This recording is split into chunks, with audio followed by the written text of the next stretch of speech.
Assalamualaikum warahmatullahi wabarakatuh. Perkenalkan, saya Haunan Fahri Rohili, SIPMA, dosen Prodi Ilmu Pemerintahan, Fakultas Ilmu Sosial dan Ilmu Politik, Universitas Tanjung Pura.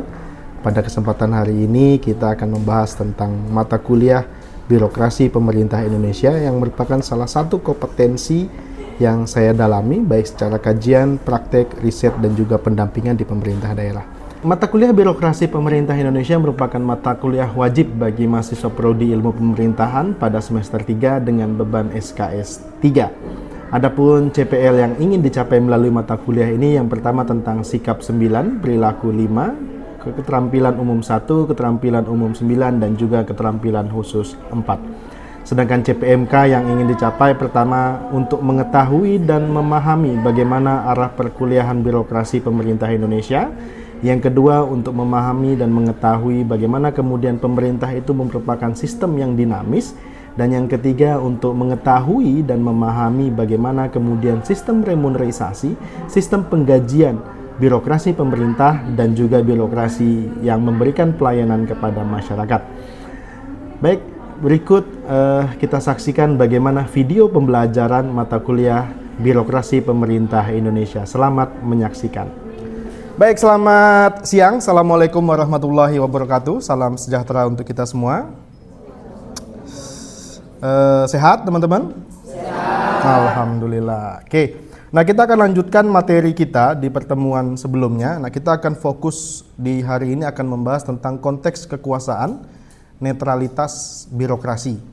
Nah, pembahasan ini menekankan tentang bagaimana kemudian perkembangan kekuasaan birokrasi pemerintah dan netralitas kekuasaan birokrasi. Nah, teman-teman pasti sudah tidak asing bagaimana kemudian menjelaskan atau memahami tentang bagaimana birokrasi itu nggak pernah lepas dari politik.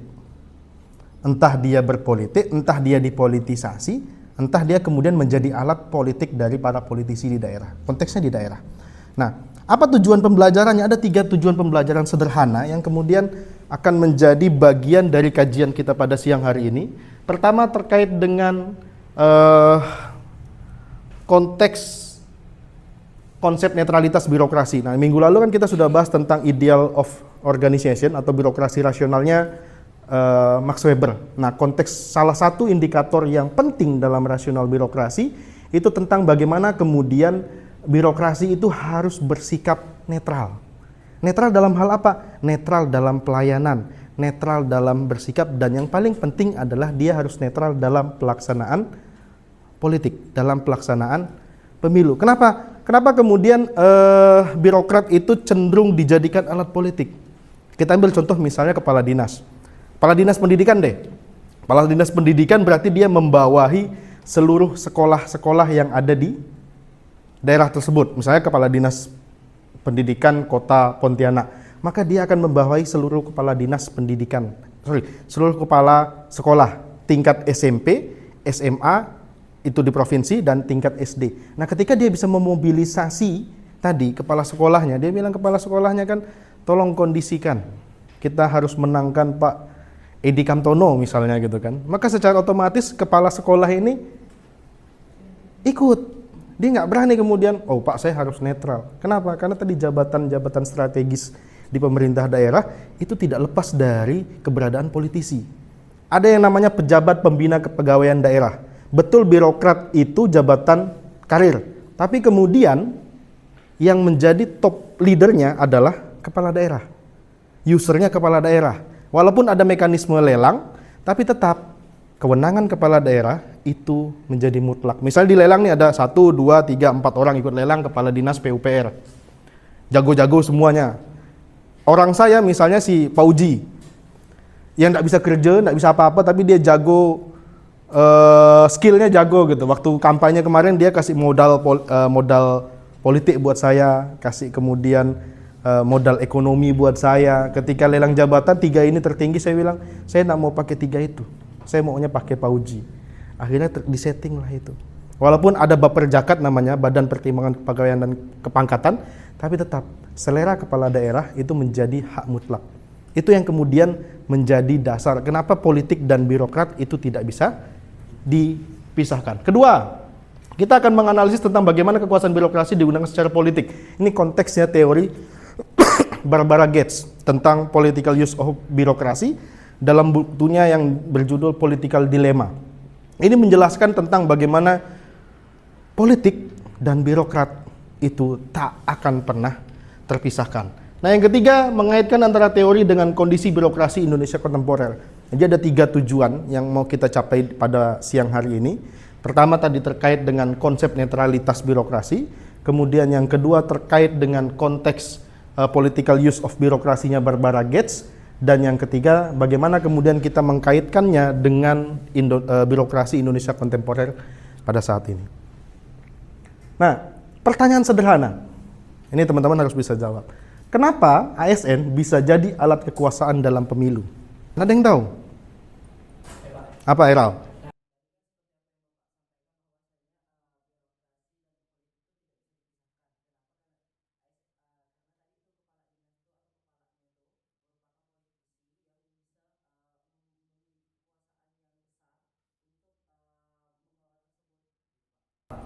Oke, betul tadi bahwa pimpinan tertinggi di dalam penyelenggaraan pemerintahan itu ada di jabatan politisi. Kalau tidak nurut sama politisi, gampang jadi pindahnya tuh. Sama kayak menteri, Bang. Menteri itu kan seolah-olah kemudian, betul mereka profesional, tapi pada akhirnya dia punya kontrak politik dengan partainya.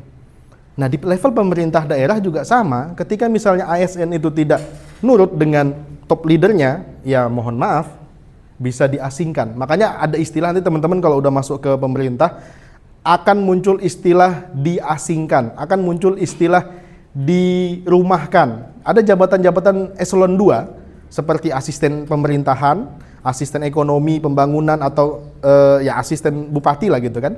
Itu menjadi jabatan di mana pejabat-pejabat eselon 2 yang dianggap tadi tidak nurut dengan politisi, dengan pemerintah daerahnya, dengan bupatinya. Nah, itu nanti diparkir dia di situ. Ini yang menjawab pertanyaan ini. Nah, kemudian kita lihat misalnya ada 3 indikator utama untuk melihat bagaimana kemudian konteks birokrasi dan kekuasaan. Ini kan sesuai dengan pembahasan kita, materi kita pada hari ini.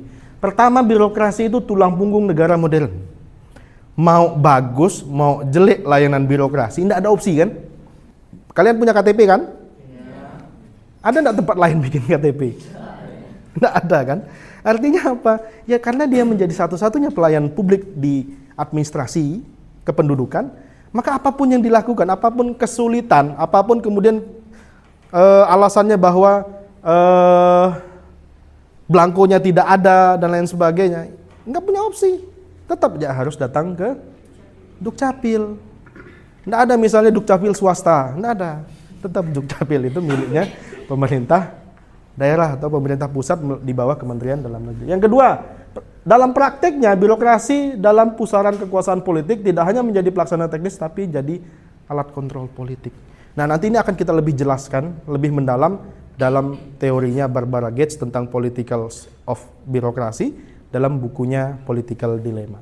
Yang ketiga, konflik kepentingan muncul saat politisi butuh loyalitas birokrasi demi kelangsungan kekuasaan. Birokrat ingin stabil cenderung tunduk pada penguasa. Ini simbiosis mutualisme. Politisi itu butuh loyalitas birokrat. Birokrat biar dia aman, biar jabatannya dapat duduk strategis, maka dia harus dekat sama penguasa. Itu, wah bapak nih bohong. Enggak bohong. Nanti kalau kalian jadi ASN, itu akan kalian alami. Bagaimana? Siap pak, gitu kan?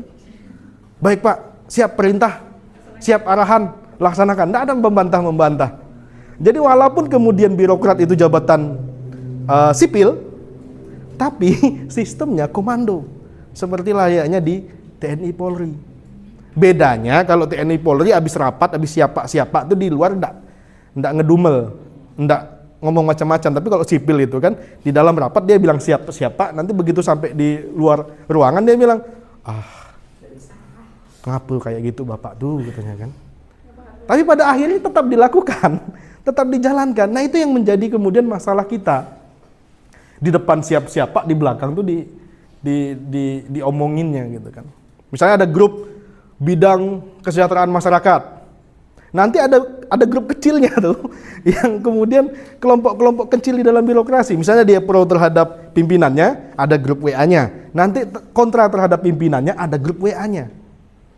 Nah, itu menjadi masalah kita, sama kayak kalian gitu kan. Ada grup bimbingan sama dosennya, nanti ada grup sesama pembimbing sesama mahasiswa yang dibimbing dosen tersebut. Biasanya konteksnya seperti itu kan. Nah, itu terjadi juga nanti ketika di dunia kerja, di pemerintahan. Nah, ini kita kutip pendapatnya Barbara Gates. The bureaucracy is a crucial instrument in the consolidation of power, both for governing and for winning election. Jadi Barbara Gates itu udah jauh-jauh hari menegaskan bahwa birokrasi itu tidak hanya urusannya pemerintahan, birokrasi tidak hanya urusannya pelayan publik, tapi birokrasi ada urusannya tentang bagaimana memenangkan pemilu, bagaimana dia berpolitik dan lain sebagainya. Nah, ini yang kemudian harus dipahami, akan kita bahas. Nah, kita bahas tentang bagaimana kemudian konteks teorinya Max Weber dalam membahas tentang rasionalitas dan netralitas birokrasi. Ada 5 indikatornya. Yang pertama impersonal. Impersonal ini birokrasi itu tidak boleh kemudian bersikap pilih kasih.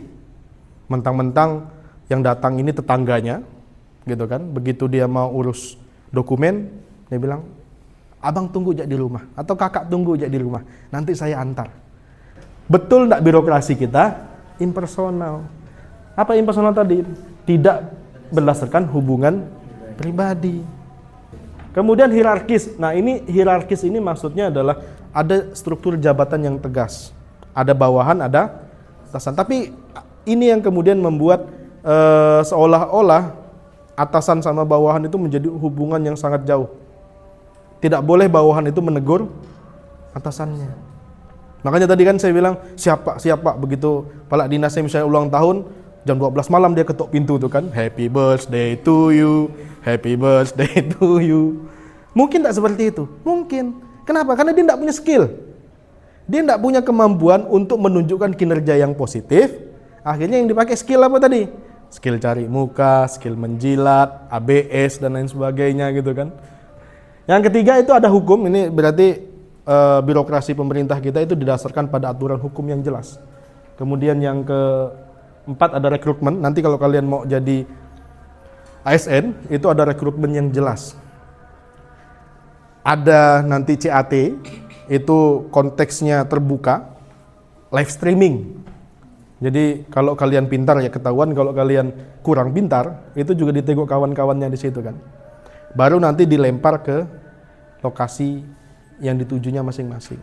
Kemudian next kita bahas tentang, tadi kan Weber itu cerita yang baik-baik tentang kemudian bagaimana birokrasi yang ideal, organisasi yang ideal, ada meritokrasi, ada kemudian impersonal, ada netralitas. Tapi kemudian bukan tanpa kritik.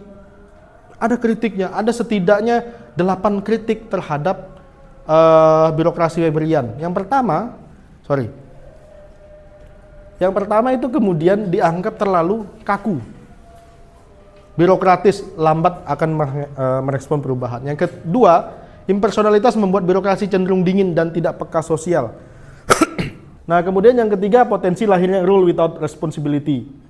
Jadi menegakkan aturan tanpa responsibilitas, tanpa kemudian melihat bagaimana kondisi real di lapangan. Nah, kemudian yang keempat, netralitas. Ini sering dikorbankan demi loyalitas politik. Yang keenam, ini ada sistem merit atau merit system atau meritokrasi. Ini menekankan pada kapasitas dan kapabilitas SDM dari ASN itu yang kemudian menjadi tolak ukur utama dalam pengisian jabatan. Jadi bukan like and dislike, tapi berdasarkan kapasitas dan kapabilitas. Kemudian yang terakhir, terjebak dalam administratif rigidity, sulit berinovasi. Kenapa? Karena dia rutinitasnya tadi urusan-urusan administratif salahannya. Nah, kita masuk, tadi sudah kita bahas tentang netralitas birokrasinya Max Weber. Kita akan lanjut pembahasan tentang political use of birokrasi yang ada di dalam bukunya Barbara Gates yang berjudul Political Dilemma. Ada hal teknisnya misalnya gini kan. Politisi di negara-negara berkembang itu menghadapi dilema. Dilemanya apa? Satu, profesionalitas birokrasi. Yang kedua, kontrol politik atas birokrasi. Di satu sisi harus profesional, di satu sisi dia diawasi oleh politisi untuk kepentingan-kepentingan politik. Dilemanya seperti itu. Makanya judul bukunya Barbara Gates itu adalah Political Dilemma. Menjelaskan tentang apa? Salah satunya yang dijelaskan adalah dilema dari birokrasi. Terutama ketika pelaksanaan pemilu. Banyak kasus kan netralitas ASN. Contoh misalnya di Kalimantan Barat, Pilgub kemarin. Siapa? Kepala Dinas Pendidikan Provinsi Kalimantan Barat yang diduga memfasilitasi kampanye salah satu calon gubernur. Walaupun pada akhirnya tidak ada putusan, tapi itu menunjukkan tentang bagaimana riskannya birokrat ketika pemilu itu akan menjadi alat politik. Sebelumnya kita bahas tadi. Nah, ada 4 pola politisasi birokrasi menurut Gates pula kan, Barbara Gates. Yang pertama, distribusi keuntungan kepada konstituen. Konstituen itu adalah pemilih yang memilih saya misalnya sebagai politisi. Maka kalian sebagai birokrat itu akan menjadi alat saya. Tolong Dinas Pertanian distribusikan bantuan pertanian ke kecamatan A. Kecamatan B gimana Pak? Nggak usah, di situ nggak ada yang milih saya. Pokoknya ke kecamatan A, harus di situ, harus desa ini. Karena disitulah di mana banyak pemilih saya ketika pilkada kemarin. Kalau nggak nurut gimana? Kepala BKD tolong diganti kepala Dinas Pertanian. Nggak cincai dia, nggak cengli sama saya. Bisa nggak seperti itu? Bisa. Yang payah itu memecat birokrasi, memecat ASN. Tapi memindahkan ASN itu gampang. Alasannya ya pandai-pandai lah alasan dibuat itu, tidak profesional dan lain sebagainya gitu. Nah yang kedua, jadi poin pertama itu menekankan kepada balas budi antara politisi kepada pemilihnya atau konstituennya.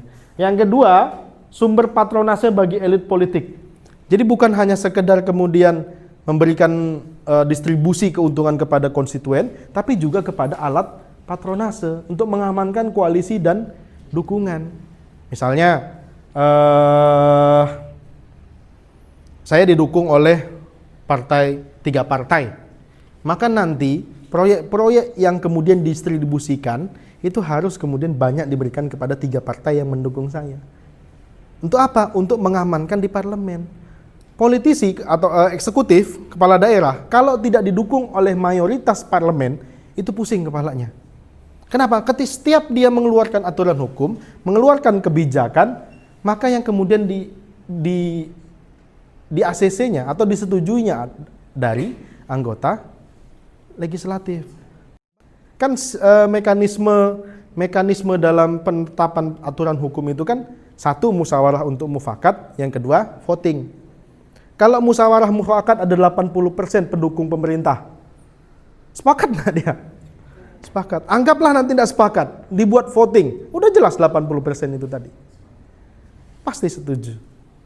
Nah, kemudian mesin rekrutmen politik, jabatan birokrasi diisi oleh loyalitas partai atau kepala daerah.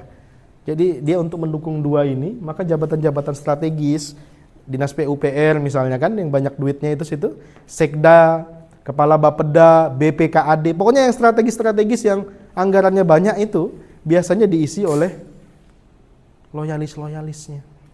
Pelaksana kebijakan menguntungkan kelompok tertentu. Jadi kalau sudah menguntungkan konstituen, sudah kemudian mengamankan koalisi, sudah kemudian diisi oleh loyalitas partai politik, maka kemudian kira-kira kebijakan yang dikeluarkan kira-kira untuk menguntungkan siapa?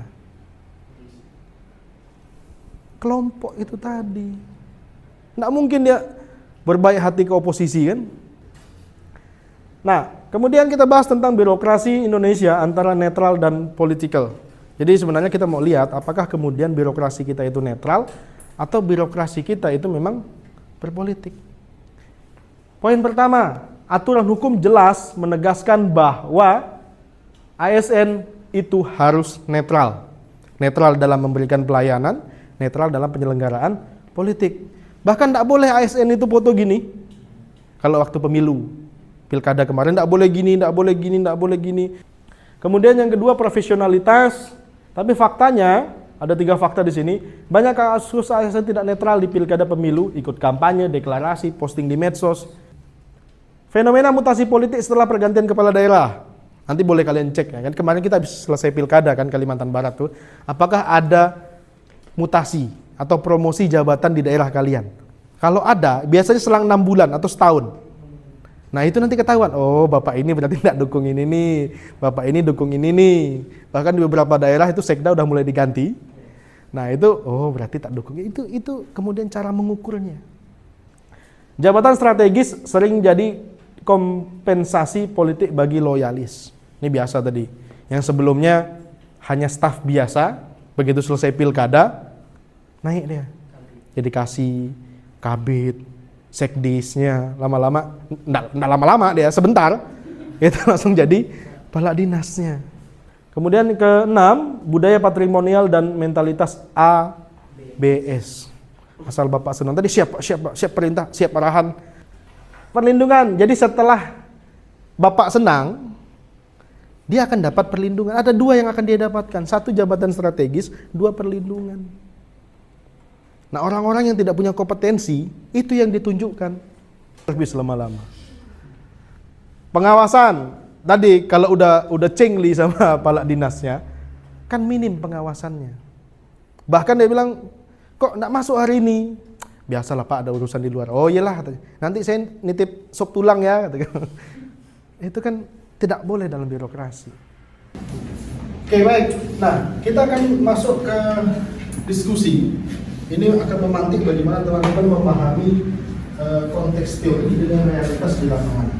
Di situ ada 4 hal, ada idealisme, kemudian ada RB atau reformasi birokrasi, ada keuntungan, kemudian profesional, atau kemudian loyal. Ini kan simbiosis, bukan simbiosis, ini ada saling keterkaitan antara keempatnya. Idealisme ini kan, ini konteks teorinya Weber itu tadi kan, tentang bagaimana kemudian rational of birokrasi. Nah kemudian di sini ada keuntungan. Ini dalam konteks teorinya Barat Gates. Dalam konteks political use of birokrasi, siapa yang paling diuntungkan? Apakah birokrasi, apakah politisi, atau saling menguntungkan antara mereka berdua? Nah yang ketiga, ini reformasi birokrasi. Ini adalah solusi atau konsep yang kemudian ditawarkan oleh pemerintah untuk memperbaiki birokrasi agar lebih profesional. Tapi kemudian kita masuk ke yang keempat ini tadi. Kalau kalian jadi ASN, mau yang profesional atau mau yang loyal? Kalau profesional, menjadi orang yang menjalankan birokrasi idealnya Mas Weber. Tapi kalau loyal, tadi ABS, loyalitas pada atasan itu kan, kalau petunjuk dari atasannya bagus, punya atasan yang bagus, positiflah dia, ya kan? Tapi kalau atasannya juga kurang bagus, banyak merampoknya gitu kan, ya sama keadaan buahnya seperti itu. Nah ini yang akan kita diskusikan. Kita akan bahas dari idealisme dalam konteks Max Weber itu tadi, kemudian dalam konteks political use of birokrasi, solusi dalam reformasi birokrasi, dan kemudian bagaimana kalian kalau jadi ASN. Saya butuh 4 orang, 4 mahasiswa untuk menjelaskan dari masing-masing itu tadi. Siapa yang mau coba jelaskan? Pak, saya menjawab Pak. Nah, menurut saya di demokrasi, para birokrasi sangat sulit untuk benar-benar netral. Karena para birokrasi banyak tekanan dan ancaman bagi yang ingin netral. Nah, ditambah lagi jika di demokrasi yang di negara yang hukumnya lemah, maka semakin sulit birokrasi tersebut untuk netral. Nah, tentunya birokrasi yang netral adalah cita-cita bagi negara yang memiliki sistem hukum demokrasi. Nah, menurut saya seperti itu Pak. Terima kasih. Baik, terima kasih Fauji, jawabannya sangat menarik ya.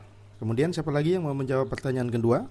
Baik, izin menjawab Pak terkait reformasi birokrasi yang terjadi zaman dulu dan sampai sekarang juga kenapa ASN tidak bisa netral. Menurut saya ada 3 poin yang bisa disoroti. Yang pertama itu adalah pengaruh politik, di mana ASN ini seringkali dipengaruhi oleh kepentingan partai atau pejabat yang berkuasa, di mana adanya pengaruh dari partai dan pejabat yang berkuasa, keputusan dan tindakan mereka itu diatur oleh mereka. Nah, hal ini menjadi akibat, atau dampak, atas ketergantungan mereka terhadap kekuasaan, di mana ASN dapat mempengaruhi atau dipengaruhi oleh atas mereka dalam, membuat kepentingan politik atau pribadinya. Nah, dan hal ini juga, kurangnya ada pengawasan dan sistem, penghukuman untuk, orang-orang yang tidak bisa netral terhadap jabatannya sendiri, di mana sistem punishment yang tidak jelas, dapat mempengaruhi perilaku ASN, sehingga mereka mungkin lebih memilih untuk memihak kepada, pejabat atau yang memiliki kekuasaan. Mungkin itu yang bisa saya sampaikan. Terima kasih. Oke, terima kasih Yohana. Kemudian kita langsung ke pertanyaan ketiga, silakan.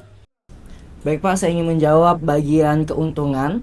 Yang pertanyaannya, siapa yang paling diuntungkan jika birokrasi tidak netral? Nah, menurut saya yang diuntungkan jika birokrasi tidak netral itu yaitu politisi yang mengikuti pemilihan umum, baik itu kepala daerah, legislatif, eksekutif, legislatif yang berjuang untuk mendapatkan suatu kekuasaan. Oleh karena itu, birokrasi yang tidak netral pasti sangat diuntungkan untuk mereka yang mengikuti pemilihan umum atau pilkada lain sebagainya. Sekian, terima kasih. Nah, baik, Eral, terima kasih atas jawabannya. Pertanyaan terakhir, siapa? Izin menjawab Pak, untuk pilihan menjadi profesional atau loyal. Kalau saya jadi birokrat muda, sejujurnya pasti ada godaan untuk loyal ke atasan demi jabatan. Tapi kalau cuma ikut atasan tanpa profesionalitas, itu cepat atau lambat akan menjadi bumerang bagi saya, baik secara karir maupun integritas. Jadi untuk itu saya memilih menjadi profesional, tapi tetap jadi hubungan baik dengan atasan secara etis. Biar naik jabatan itu karena kinerja, bukan karena asal nurut.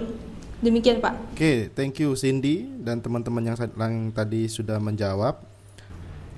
Nah, baik, kita masuk ke penutup di pertemuan kita minggu ini terkait dengan netralitas birokrasi dan juga political use of birokrasi. Ini akan menjadi refleksi tentang bagaimana tantangan birokrasi ke depannya. Apa tantangannya? Pertama, Max Weber bilang dia menawarkan birokrasi yang netral, rasional, dan melayani semua warga.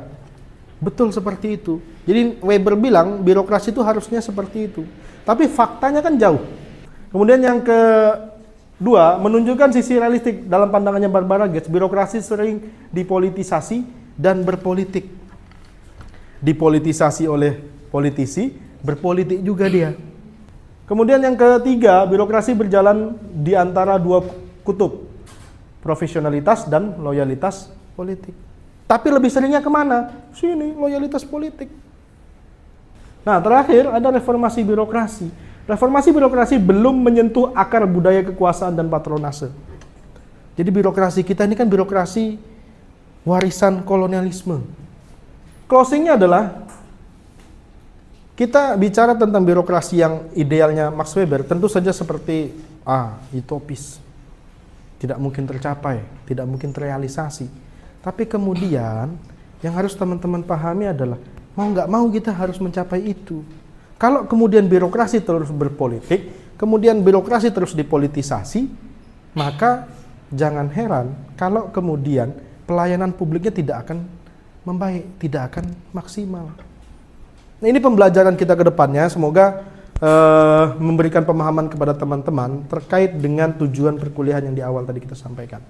Kalian bisa refleksi, kalian bisa lihat apakah kemudian birokrasi kita, nggak usah jauh-jauh, misalnya birokrasi di kampus kita ini sudah menunjukkan idealisme, sudah menunjukkan profesionalitas yang seperti Weber sampaikan, atau cenderung seperti yang Barbara Gates jelaskan, political use of birokrasi. Birokrasi hanya menjadi alat politik. Itu saja untuk pertemuan kita minggu ini. Terima kasih teman-teman untuk kehadirannya. Kita jumpa minggu depan. Selamat siang. Assalamualaikum warahmatullahi wabarakatuh.